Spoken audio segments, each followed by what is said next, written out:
क्या आपने कभी सोचा कि हमेशा ऐसा क्यों होता है? हमेशा ऐसा क्यों होता है कि एक ईसाई नन जब अपना सारा जिस्म ढांकती है तो उसे बड़ी इज्जत दी जाती है कि उसने अपने आप को ईश्वर के हवाले कर दिया,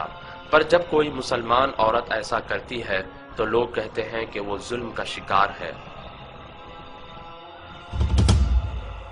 हमेशा ऐसा क्यों होता है कि एक यहूदी या सिख दाढ़ी रखता है तो वो अपने धर्म का पालन कर रहा है, पर जब कोई मुसलमान दाढ़ी रखता है तो वो कट्टरपंथी कहलाता है।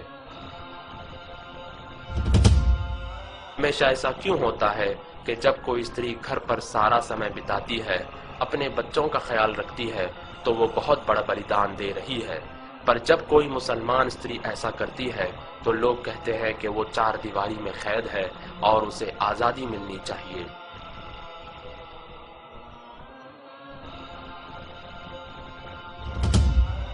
हमेशा ऐसा क्यों होता है कि जब कोई शिक्षक अपने सब्जेक्ट में आगे रहता है तो वो कामयाब शिक्षक कहलाता है, पर जब कोई मुसलमान लड़का इस्लामी शिक्षा में आगे रहता है तो उसका भविष्य बेकार समझा जाता है।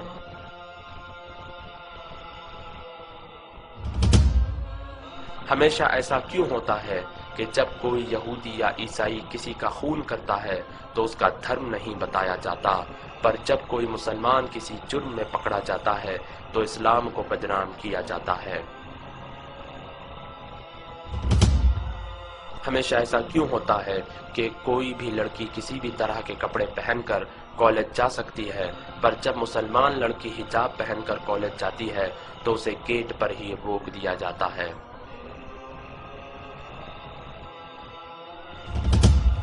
हमेशा ऐसा क्यों होता है कि जब कोई व्यक्ति अपनी जान पर खेलकर लोगों की जान बचाता है तो उसे बहादुर और वीर कहा जाता है, पर जब कोई फलस्तीनी नागरिक अपनी जान पर खेलकर अपने बच्चे को गोली लगने से बचाता है और अपने भाई का हाथ दुश्मनों के हाथों तोड़े जाने से बचाता है और अपनी माँ और बहन की इज्जत बचाने के लिए दुश्मनों से लड़ता है और अपने घर को आग लगाए जाने से बचाता है और अपनी मस्जिद की रक्षा करता है, तो उसे आतंकवादी कहा जाता है।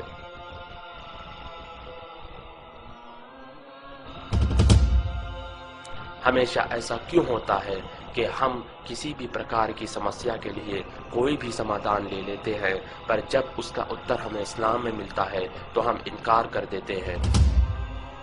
हमेशा ऐसा क्यों होता है कि जब कोई ड्राइवर बेहुदा अंदाज से कार चलाता है तो कोई कार को दोषी नहीं ठहराता, मगर जब कोई मुसलमान गलती करता है तो इस्लाम को दोषी ठहराया जाता है।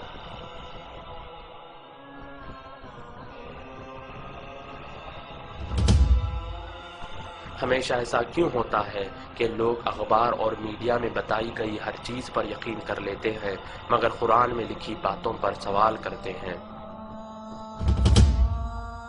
पर इन सारी चीजों के बावजूद आज पूरी दुनिया में सबसे तेजी से फैलने वाला धर्म इस्लाम है।